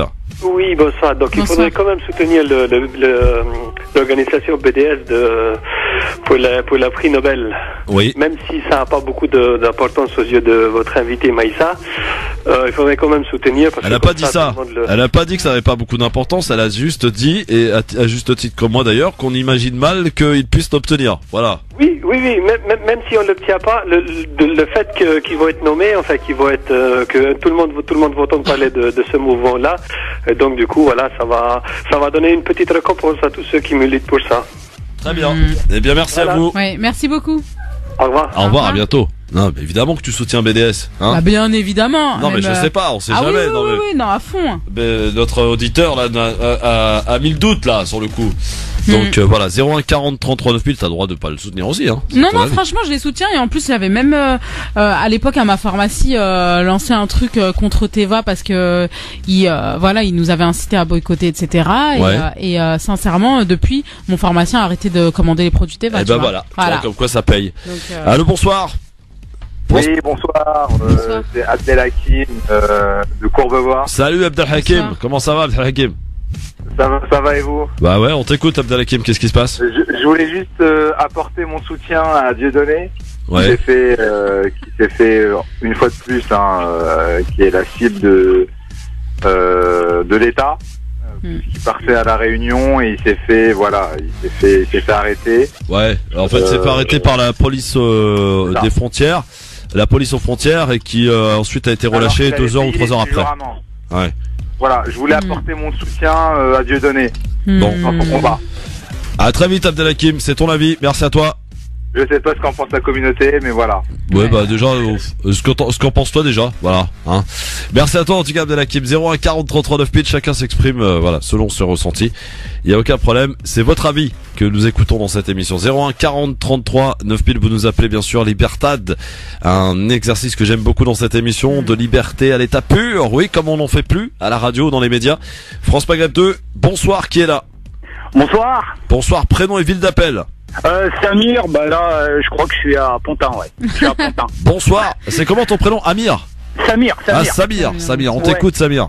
En fait, moi, j'appelle parce que je soutiens Saif Kadhafi. Ouais, voilà, d'accord. Pour le soutenir, j'espère qu'il va revenir. Il va reprendre le contrôle. Et je soutiens Tariq Ramadan qu'il ait une justice équitable, comme tout le monde. Mais par contre, il s'est servi des rumeurs d'Al Jazeera, du Qatar, de l'OTAN, pour diaboliser le régime de Kadhafi. Il l'a diabolisé. Il s'en est servi, maintenant les rumeurs sont en train de le toucher. Est-ce que c'est la volonté d'Allah ou est-ce que c'est autre chose? Mais en tout cas, moi, je préfère sortir pour le Yémen. Vous avez dit tout à l'heure que la France est complice par rapport au Yémen. Non, j'ai pas dit, hein. Je pose la question, attention, c'est pas la même chose. Je pose la question, la France est-elle complice selon vous? Non, mais on est les premiers complices. Comme pour la Libye, on est les premiers complices de ce qui s'est passé. On est sorti. Quelqu'un est sorti. Il faudrait faire un sujet, en fait, les imams de l'OTAN, ou les imams de palais, les imams de l'OTAN. On s'est fait bluffer par soi-disant des penseurs, ou des sages, ou des imams, ou des soi-disant théologiens, juste parce qu'ils disaient « Qal Allah », ils commençaient à nous sortir que des hadiths, et on a oublié ce qui est la logique, ce qui est la justice, parce que le régime de Kadhafi n'a jamais interdit à Tariq Ramadan, ou à qui que ce soit, au Hassani Hussein, lui aussi d'ailleurs, il leur a jamais interdit de venir voir de leurs yeux. On avait beau leur dire, allez-y, regardez, c'est les mercenaires de l'OTAN, comme il les a appelés Kadhafi, c'était des rats. Donc maintenant, Tariq Ramadan qui fait la victime ou quoi que ce soit, soutenez-le, peut-être. Mais voilà, il est en train de payer. Et moi, je suis content que tous ceux qui ont soutenu l'OTAN, surtout les nôtres, qui ont soutenu l'OTAN, les mensonges de l'OTAN, ils ont propagé les rumeurs. Tariq Ramadan, il passait sur ITL juste derrière BHL pour dire la même chose. Moi, je me disputais avec les miens parce qu'ils me disaient, mais arrête, Tariq Ramadan, il peut pas mentir. Possible. Ouais. 5 ans après, 7 ans après, les gens ils disent, ouais, il a fait une erreur. C'est pas une erreur. Merci Samir. Et en plus, Samir, on a bien compris. Samir. Comment voulez-vous que je soutiens l'ex-conseiller de Tony Blair, qui est un criminel de guerre? C'est pas possible pour moi de soutenir ça. Autant je peux soutenir qu'il ait une justice équitable, autant je peux pas soutenir un mec qui a... Tariq Ramadan, ex-conseiller de Tony Blair? Bah oui, il était ex-conseiller de Tony Blair. Vous me sortez ça d'où? C'est pas une surprise. Non mais je sais pas, moi je suis surpris moi. Bon, bah écoute, j'en apprends tous les jours. Par vous-même, je peux pas, honnêtement, je peux pas soutenir ça. Bon, merci, on a bien compris. Je soutiens qui mérite la même, le même, comment ça s'appelle, comment vous avez dit, une justice impartiale. Merci Samir. À bientôt. Voilà, je vérifierai quand même parce que ça m'étonne ce genre de truc, hein. Mais voilà, je t'accuse pas de nous dire des saloperies, mais ça m'étonne vraiment, même vraiment beaucoup. 01 40 33 9000, bonsoir. Oui, bonsoir, c'est Rachid de Metz. Salut Rachid de Metz, qu'est-ce qui se passe? Ouais, un grand bonjour à tout le monde. Donc, c'est pour la campagne BDS. Donc, oui. J'aimerais donner mon avis perso. Au-delà de la campagne BDS, c'est très sympa que à la radio, déjà que vous faites pas mal de choses, que vous parliez un petit peu de toutes ces grandes multinationales et des différents liens qu'il peut y avoir entre ces multinationales au sens large et différents intérêts au niveau international. Voilà ce que je voulais dire. Merci, c'est dit. Merci Rachid. Bonne continuation, merci. Pareillement. Merci beaucoup. Merci mon gars, à bientôt. 01 40 33 9000 sur France Maghreb 2 jusque encore quelques minutes là pour Libertad. 01 40 33 9000, ça sonne de partout. Bonsoir. Oui, bonsoir, prénom et ville d'appel. Allô? Ok, salut, 01 40 33 9000. Allô, bonsoir, qui est là? Allô, bonsoir Christophe. Bonsoir, prénom et ville d'appel. Nora de Paris. Qu'est-ce qui se passe, Nora? On t'écoute. Bah non, c'était juste par rapport à Tariq Ramadan. Enfin bon, je vais pas aller dire que je le soutiens, mais je trouve que bon, on doit quand même. Il a droit à la présomption d'innocence et. Ouais. Voilà, mais bon, après, on ne sait pas ce qui s'est passé. Mais bon, ça, la justice, voilà. C'est censé être son Merci travail. Nora. Ouais. Voilà, c'est merci entendu. beaucoup, Salut merci, à toi. au revoir. Allez, une petite dernière ou un petit dernier pour la route pour ce soir. 01 40 33 9000 sur France Maghreb 2 pour Libertad dans ce lundi après-midi. Bonsoir, qui est là? Oui, bonsoir, Salim de Paris. Salut Salim, qu'est-ce qui se passe? Alors, j'appelais par rapport à l'information, je crois, du frère qui s'appelle Samir, concernant le rôle de Tariq Ramadan. Ouais. Et voilà, le rôle qu'il a joué au sein du gouvernement Tony Blair. Donc déjà, pour ton info, je te confirme, il a bien été conseiller de Tony Blair. Ah voilà, bon, bon, d'accord, ok, j'ignorais, tu vois. Ouais. Cela dit, je suis pas tout à fait d'accord avec cet intervenant, dans la mesure où on est toujours là à condamner les rôles des uns et des autres sans savoir quelles sont les intentions derrière. Ouais. Donc, Samir, est-ce qu'il était autour de la table avec Tariq Ramadan pour savoir en quoi il conseillait Tony Blair? Ouais. Je ne pense pas. Donc il avait peut-être des intentions qui étaient tout à fait légitimes et qui au contraire allaient contre, voilà, dans le sens de la communauté, contre certaines choses que nous condamnons de notre côté, la guerre en Irak, etc. Donc ce que je veux dire, c'est que il y a des personnes qui pensent que c'est très simple, il suffit d'exprimer son désaccord en politique ou sur les plateaux TV pour servir la communauté. Sauf que c'est pas comme ça. Ça se passe. Si on dit clairement les choses, on exprime systématiquement son désaccord, mais on est banni des plateaux TV et donc du coup on n'a plus de tribune pour s'exprimer. Merci voilà. pour votre appel en tout cas. Vous avez pu vous exprimer en long ou en large ce soir sur cette affaire, sur ces affaires. On y reviendra bien sûr s'il le faut. Demain entre 16h et 18h sur France Maghreb 2. Passez une excellente soirée. Merci Maïssa. Avec plaisir Christophe. Merci à tous. Et à très très vite, j'espère au plus vite. Maïssa Leroy sur France Maghreb 2 dans un instant. Medjed sur France Maghreb 2 18h. Ah bah pour une fois je rends l'antenne à l'heure. Ah oui. Ça mérite d'être signalé quand même. C'est vrai. Le flash de 18h c'est avec Marine Garel. Bonsoir Marine. Bonsoir à tous. Un professeur d'un lycée privé de Senlis dans l'Oise a été mis en examen pour viol et agression sexuelle sur 3 élèves. L'homme âgé de moins de 30 ans, enseignant au lycée Saint-Vincent à Senlis, a été mis en examen pour des faits commis en 2015 sur une élève majeure. Il est aussi visé par une mise en examen pour viol par une personne abusant de l'autorité conférée par ses fonctions pour des faits commis sur une élève âgée de plus de 15 ans. Pour favoriser l'intégration des immigrés, un député de La République En Marche remet son rapport ce soir au gouvernement. Un rapport qui doit venir étoffer le projet de loi Asile et Immigration. Projet de loi qui sera dévoilé cette semaine. Parmi les propositions, davantage de cours de français, l'équivalence des diplômes ou encore permettre aux demandeurs d'asile de pouvoir travailler plus facilement. Il n'y aura pas d'enquête interne dans l'école de commerce de Lyon après les fuites sur les propos chocs de Laurent Wauquiez.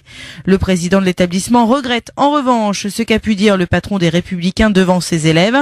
Le cours, qui devait être apolitique, est devenu une tribune politique désespérante. Voilà ce que dit Bruno Bonnel, qui est par ailleurs député de La République En Marche. La Cour pénale centrale de Bagdad a ordonné l'expulsion de la djihadiste française Mélina Bouguedir. La Cour venait de la condamner à 7 mois de prison pour entrée illégale en Irak, mais l'a remise en liberté, sa peine étant couverte par sa détention préventive. Le régime syrien a tué 44 personnes, essentiellement des civils, selon l'OSDH, dans des bombardements sur la route après Damas. De nouvelles frappes et un renforcement des troupes autour de l'enclave rebelle, qui laisse penser qu'un assaut de l'armée d'Al-Assad est imminent. Les Jeux Olympiques et les Français Gabriela Papadakis et Guillaume Cizeron ont pris la 2e place de la danse sur glace après le programme court. Derrière leurs rivaux numéro 1, les Canadiens Tessa Virtue et Scott Moir. France Maghreb 2, service, info, musique, divertissement. France Maghreb 2. France Maghreb. Voilà. Je regrette toujours pas d'avoir télé, ça m'a pas convaincu. J'essaye pourtant à chaque fois que tu viens, mais bon, non, on n'y arrive pas. Non. On n'y arrive pas. Mohamed est avec nous au 01 40 33 9000. Bonsoir Mohamed. Bonjour Maïssa. Bonjour Mohamed. Vous nous appelez toujours de Lyon? Toujours. Un Lyonnais. Bon, qu'est-ce qui se passe Mohamed? En fait, j'ai appelé déjà pour la petite comment ça s'appelle pour mini clash contre Jamel, j'ai regardé hier. Ouais. Ça m'a bien fait marrer.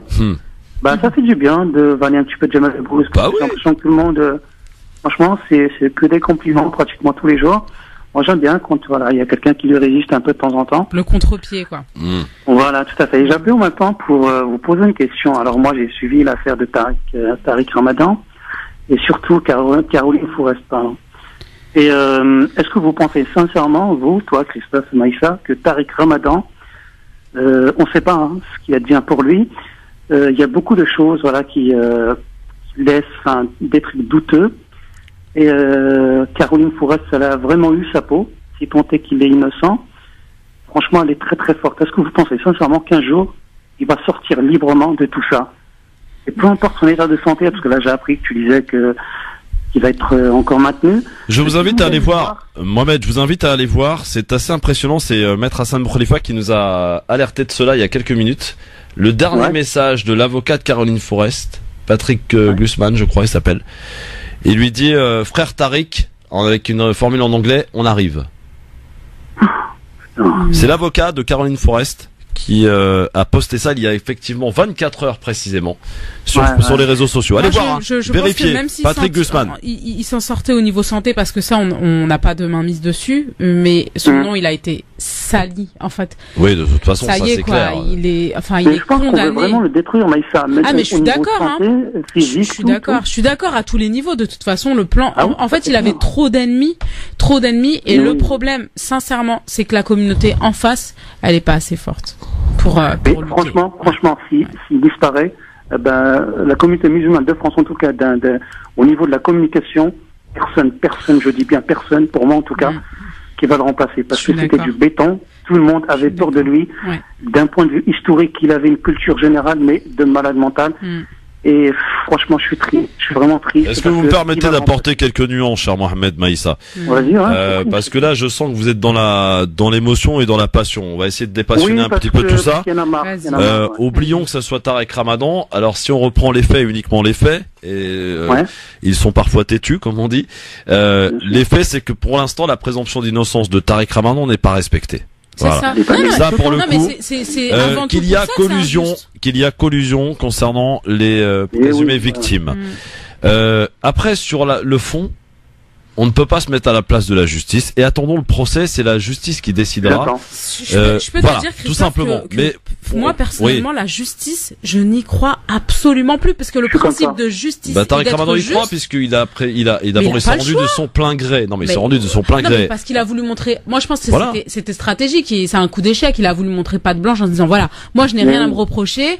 Demain toi Christophe t'as rien à te reprocher, t'y vas puisque t'as rien à te reprocher. Bien sûr, tu sais pas que. Il était même prêt à remettre son passeport lorsqu'il a demandé sa demande de libération la semaine dernière.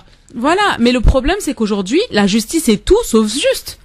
En France, la justice n'est pas juste et elle porte en fait, dans cette affaire, c'est une affaire politique. C'est une affaire politique, c'est une affaire religieuse, c'est une affaire géopolitique, c'est une affaire. Elle est lourde de sens, mais même elle est lourde de sens en fait. C'est pas que le fait qu'on accuse quelqu'un de viol et les victimes, etc. C'est pas ça. C'est vraiment il y a quelque chose derrière. Il y a un message qu'on envoie à la diaspora, qu'on envoie à plein de monde. Il y a un message vraiment violent qui veut dire vous avisez pas à aller à contrario avec nos opinions, ne vous avisez pas à vous défendre par votre intellect parce que vous finirez comme ça. C'est ça le message qu'on envoie. C'est ça. Tu m'as volé le truc, Maïssa. Ah bon? Franchement, c'est ça. Et je pense qu'ils veulent faire une purge. Je sais pas, Christophe, si tu as écouté ce matin, je sais plus, c'était Bourdin pas, un collègue de Deschamps qui parlait justement de pseudo-maghrébin de l'équipe de France, en l'occurrence de Karim Benzema, que Deschamps disait qu'il voulait plus jamais ni de Karim, ni de Nasri, ni de, tout le reste, quoi. Oui. Et je pense qu'il y aura une purge totale des Maghrébins dans l'équipe de France. Comme je l'ai dit l'autre fois, je l'avais dit à vos collègues dans l'autre radio, et je pense qu'on n'en a pas fini. Franchement, on n'en a pas fini. Et moi, je suis inquiet. Moi, je suis pas paranoïaque. Je suis pas victime. Mais il y a de quoi se poser. Mais après, c'est à nous de nous armer aussi, de faire une force de ces injustices-là. Moi, je pense qu'il faut arrêter. Après, c'est mon avis, mais je pense qu'il faut arrêter d'être gentil. En fait, il faut arrêter d'être en mode oui. Donc, il faut tu vois un petit peu comme le massage de Ménel où elle dit voilà, moi je prône l'amour, j'aime les choses. Non. Eux, ils nous aiment pas. Faut arrêter maintenant d'être toujours dans le sens du poil à dire voilà, moi je suis gentil, je suis quelqu'un de bienveillant, je suis quelqu'un de bon. Non, moi t'es pas gentil avec moi, je te mets. C'est réglé en fait. Il y a pas et c'est trop en fait, et nous on est toujours gentils. Ils nous le disent clairement que voilà, il y a un état, il y a quelque chose qui se dresse contre eux, cette communauté-là, mais qu'ils le disent, qu'ils arrêtent de. Mais ils vont jamais le dire, sinon comment tu veux que. Permettez-moi d'apporter une nouvelle nuance, cher Mohamed, cher Maïssa, parce que en lisant la presse et par rapport à l'affaire dont vous faisait référence, l'affaire Tariq Ramadan, On s'aperçoit, je vais faire extrêmement attention à ce que je dis parce que j'ai pas envie d'avoir un procès en diffamation, mais on s'aperçoit qu'il y a des noms qui apparaissent mettant en relation et en lien les deux présumés violés donc dans l'affaire Tariq Ramadan de la part d'une animatrice d'une radio communautaire. J'en en dirai pas plus. Donc, comme à chaque fois, pardon Mohamed, comme à chaque fois, les ennemis sont souvent les amis. Ah mais et ça vient souvent de l'intérieur. Mais qu'est-ce qui fait que ça se passe comme ça? Mais qu'est-ce qui fait que ça se passe comme ça? Mais c'est clairement parce que au sein même quand je parle de communauté, je ne parle pas de communauté religieuse, mais je parle de tout ce qui est étranger. Cette information qui vient de tomber, dont on attend, cela dit, plus de détails concernant une expertise médicale qui déclare que l'état de santé de Tariq Ramadan serait compatible avec une incarcération. Ce qui est assez étrange, puisqu'on rappelle quand même que, selon l'épouse de Tariq Ramadan, le médecin de Fleury-Mérogis, la prison dans laquelle il est incarcéré, déclare que son état est incompatible avec une incarcération. Tariq Ramadan, qui a été d'ailleurs transporté à l'hôpital ce vendredi soir, il est atteint de 2 maladies graves qui nécessitent un traitement. Et donc voilà, pour les informations peut-être à suivre. Donc concernant cette affaire qui quand même pose bien des questions. Très étrange. Alors, avant de parler de la question du jour, on va parler du Yémen et de l'implication, de la complicité de la France. Pourquoi? Pas parce que la France vend des armes à la coalition qui mène la guerre au Yémen contre les Yéménites, à savoir les Saoudiens. Est-ce que selon vous la France est complice? Vous répondez dans un instant 01 40 33 9000 par le biais aussi du Facebook France Maghreb 2 ainsi que sur Twitter. Pour répondre à cette question donc, le zapping ma chère Maïssa et auditeur, on va commencer donc avec le coup de gueule du sénateur maire Jean-Claude Gaudin contre l'équipe du 20h de France 2. Écoutez plutôt. Mais cette bonhomie du maire LR de Marseille disparaît immédiatement quand on aborde le sujet qui fâche. Allez, venez en voiture avec moi. Monsieur le maire, qui pourrait succéder à la mairie de Marseille? Merde. Pourquoi vous n'avez pas répondu? Et vous menez de Paris pour ça? Alors que nous fêtons les traditions. Allez. J'ai encore 2 ans. Venez. C'est pourtant lui qui a ouvert sa succession il y a 3 semaines lors de la cérémonie des vœux à la presse. En 2020, je ne me représenterai pas. Et sur le Vieux-Port, plusieurs noms circulent déjà. Renaud Muselier, le président LR de la région. Jean-Luc Mélenchon, le nouveau député. Les sénateurs marseillais FN et PS.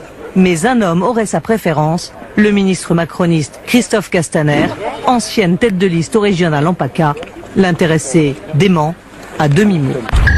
Voilà, Jean-Claude Gaudin quelque peu énervé lorsqu'on lui parle de sa succession. Bah oui, ce sont des gens qui sont au pouvoir depuis un certain temps. Trop longtemps, c'est de la monarchie là, c'est plus bon, en tout cas Gaudin, on sait qu'il a pas la langue dans sa poche, l'ami Gaudin. Maire de Marseille, effectivement, pendant encore 2 ans. Séquence émotion maintenant dans ce zapping, messieurs dames, dans les moments qu'il ne fallait pas rater ou pas d'ailleurs à la télévision durant ce week-end. Ça tombe bien, Maïssa l'a pas, donc c'est séance de rattrapage la télévision. C'est ça. Séquence émotion donc, c'était samedi soir dans On n'est pas couché, l'invité Grand Corps Malade, interprète de son nouvel album, le 6e album d'ailleurs. Le titre c'est Dimanche soir, ce qui provoque une certaine émotion, notamment chez Bruno Solo qui était également présent sur le plateau. C'est beau, non, Maïssa? Totalement magnifique. Moi, je suis une grande fan de Grand Corps Malade, donc. Le film, il paraît qu'il est pas mal. Oui, je l'ai vu. Oui, je l'ai vu. Il est très très bien. Franchement, j'ai bien aimé. 4 nominations aux Oscars. Ah oui, j'ai vraiment bien aimé. Franchement, il est bien, il est drôle, il est attachant. Il y a le scénario, il est cool. Non, franchement, en fait, on rentre dans le monde finalement de l'infirmité et on pense quand on le côtoie pas de près que c'est pas un monde comme les autres et finalement les humains ont les mêmes. D'autres problématiques, mais ont les mêmes problématiques au niveau émotionnel. Voilà, c'est très beau. Rubrique coup de gueule maintenant. Une journaliste de France 3 dénonce le fait qu'elle ait été empêchée d'accompagner le Premier ministre Édouard Philippe lors de sa visite à L'Oréal. Écoutez plutôt. Vous savez ce que c'est ça? Ce petit bout de plastique? Ça n'a l'air de rien. Eh bien, c'est ma carte de presse. Grâce à elle, je fais tous les jours des reportages. Je rends compte de ce que j'ai vu sur le terrain. Mais aujourd'hui, à Lassigny, eh bien, elle ne m'a servi à rien. J'étais censée vous raconter la visite d'Édouard Philippe chez L'Oréal, problème sans pouvoir y assister. Alors oui, mes collègues caméramans et preneurs de son ont tourné les images que vous allez voir, mais pas de chance, il n'y avait de place ni pour moi, ni pour mes questions dans le pool autorisé par Matignon à suivre les pas du Premier ministre. C'est vrai que les ateliers sont un peu exigus, l'entreprise ne fait que 45 000 mètres carrés. Mais qu'à cela ne tienne, L'Oréal avait tout prévu, ce joli livret sur papier glacé avec plein de photos de rouge à lèvres et de shampoing à l'intérieur qui m'explique, je reprends mes notes, que L'Oréal est un modèle d'excellence sociale et sociétale qui contribue au rayonnement économique de la France dans le monde.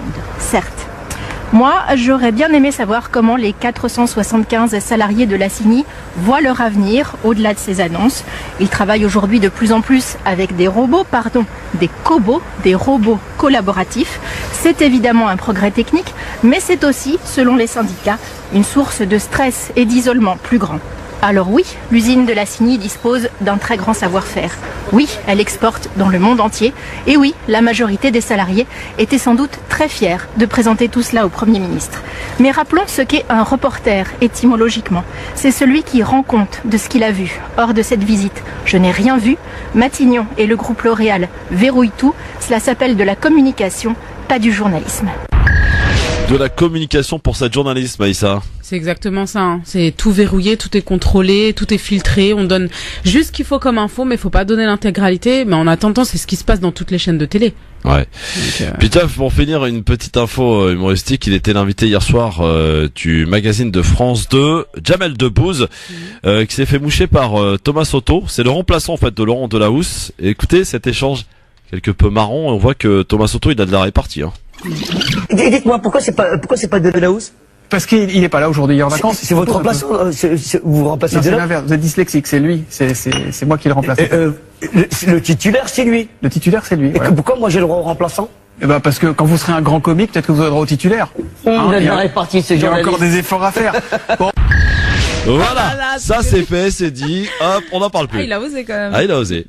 Oh, c'est marrant, je pense. À mon avis, il le fait parce qu'ils sont à l'aise avec lui, hein. Ouais, voilà. N'allons pas, voilà. Bien sûr, bien sûr. Voilà, c'était le zapping, les moments forts qu'il ne fallait pas rater ce week-end, ou pas d'ailleurs.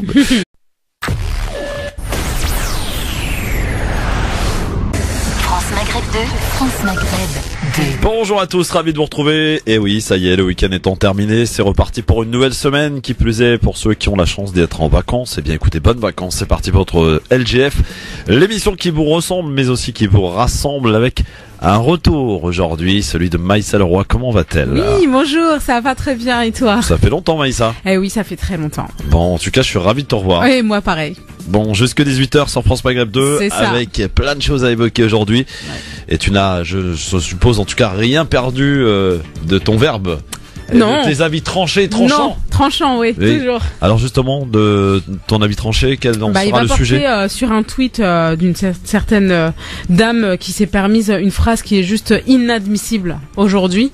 Et dont je vais parler tout à l'heure à propos de Rokia Diallo. Je suis juste choquée en fait. Ouais. Et bien on en reparlera tout à l'heure. Oui. Un petit coup de cœur, je suppose. Oui. Ah, très bien. Un petit groupe de musique. Ah, bien, bien, très bien. On en reparlera donc tout à l'heure. C'est parti pour votre LGF, messieurs dames, 01 40 30 39 000 avec un rendez-vous que t'as peut-être pas enfin, tu connais peut-être pas encore parce qu'il vient de démarrer la semaine dernière, qui s'appelle DLM.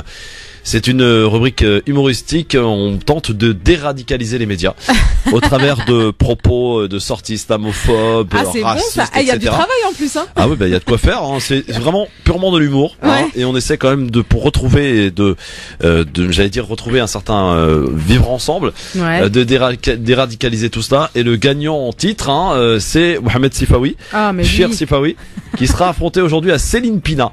Ça sera à vous donc de décider à qui il faudra prescrire une ordonnance d'urgence, à qui il faudra peut-être mise une quarantaine de 24 heures supplémentaires. Mohamed Sifawi a affronté donc à Céline Pina tout à l'heure sur France Maghreb 2. Juste avant, évidemment, et juste auparavant, le zapping et les quelques sujets. Donc voici le sommaire pour aujourd'hui.